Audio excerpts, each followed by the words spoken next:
Hello everyone, so I have an update here on Operation Web.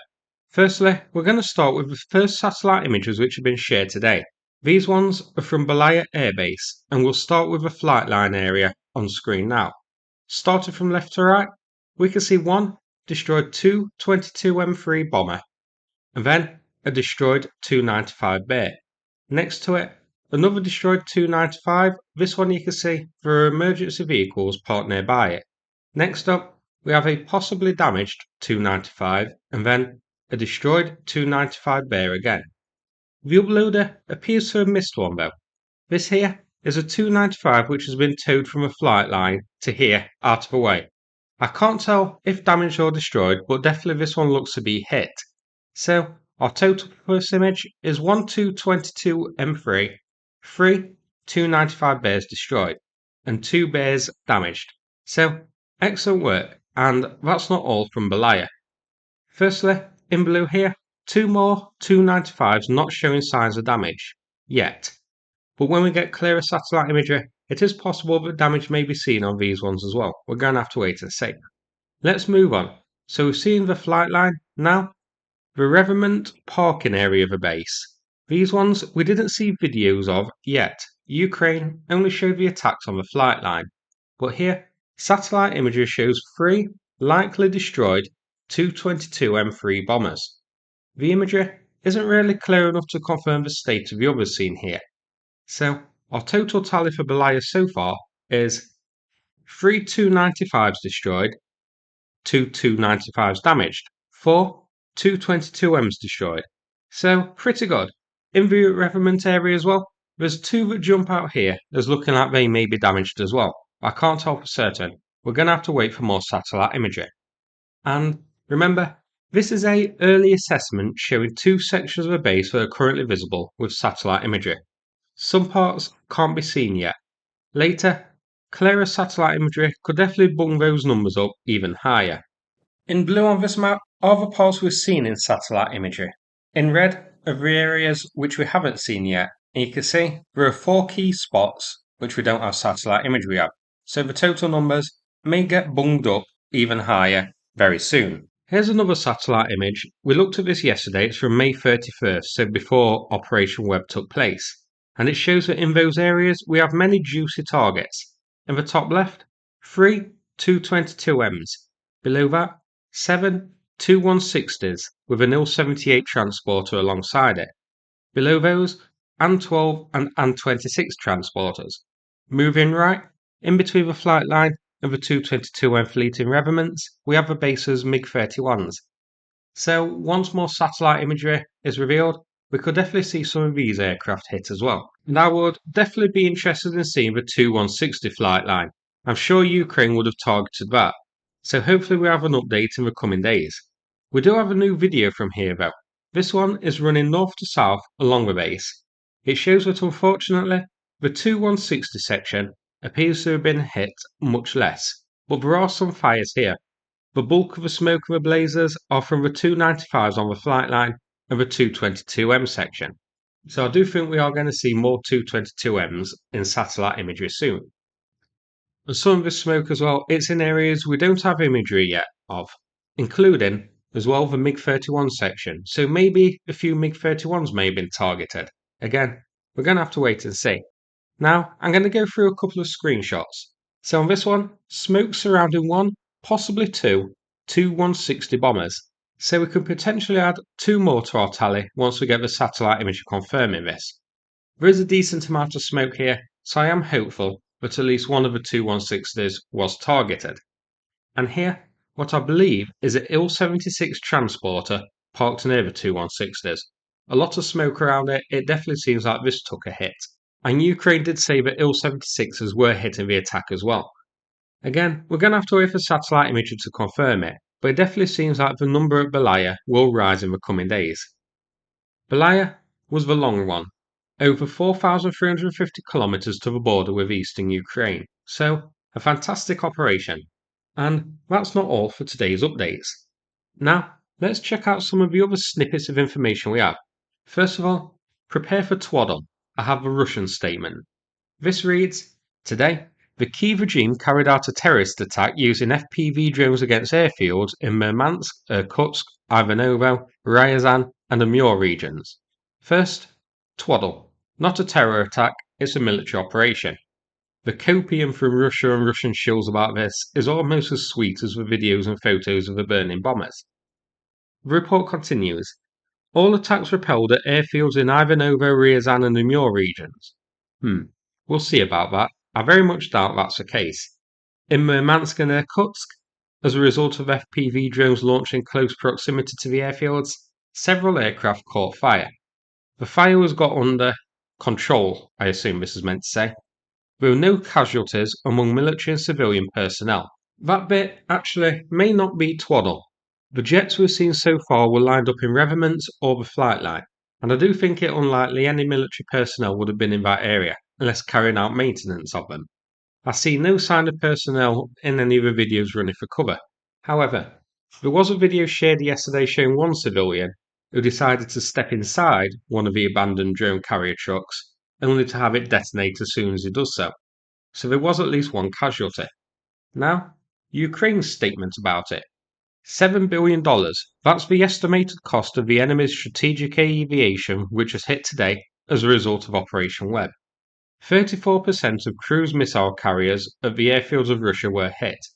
We'll tell you about the details later. So, we are going to have more information to come. We could say one thing to Russia. Did you think Ukraine was so simple?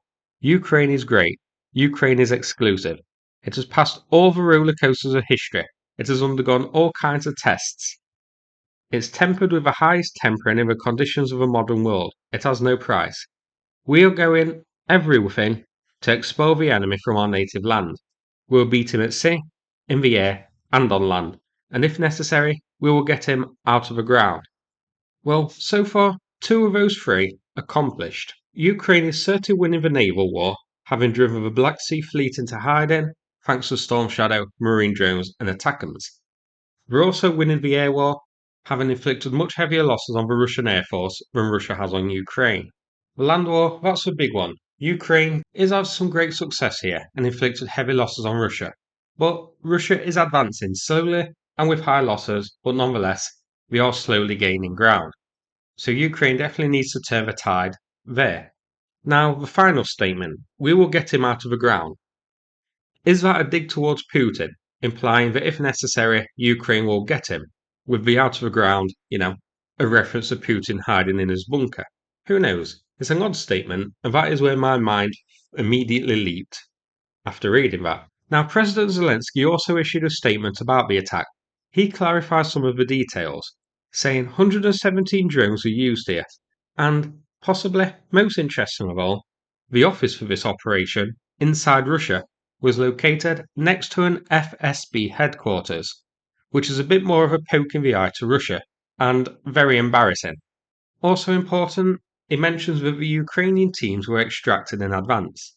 Now, I did attempt to auto-subtitle this statement by Zelensky, but the app I used said the file is too big, and a second app failed to do so. So unfortunately, I wasn't able to auto-subtitle it for you. But the statement is easily found online if you want to check it out, and I've also attached it to my Patreon page if you want to watch it on there. Unfortunately, though, I wasn't able to add subtitles.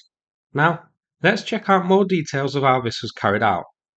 So, during Operation Web, Ukraine used drones equipped with AI targeting to pinpoint the right parts of the aircraft to hit in order to cause the maximum amount of damage.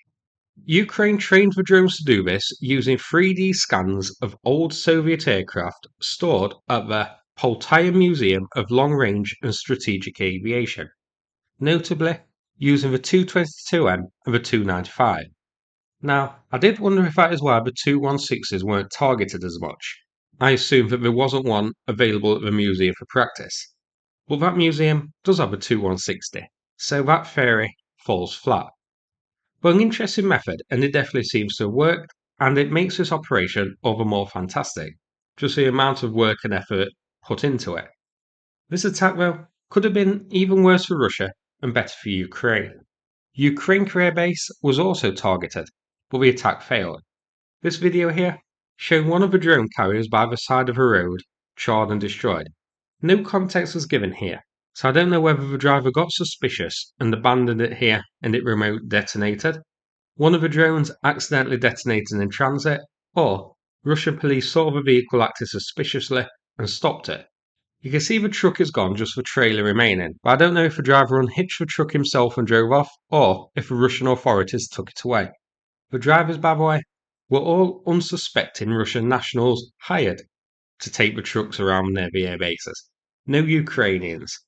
I think it very possible the driver may have smelled a rat here and abandoned the trailer here where it was remote detonated. Ukrainka Air Base shown on screen now, home to the 79th Heavy Bomber Aviation Regiment and the 182nd Guards Aviation Regiment. Both are flying 295s. So if this base was hit as well, we could definitely have added even more to our tally. It's a shame this one failed. And Ukrainka, you can see here, is nearly 6,000 kilometers away from the border with Ukraine, even further than Belaya. So if this base was hit as well, it would be absolutely unbelievable. I would never have predicted ever that Ukraine would attempt to target this base, which is in the far eastern Russia, and come so close to actually hitting it. Now some extra info about the attack itself.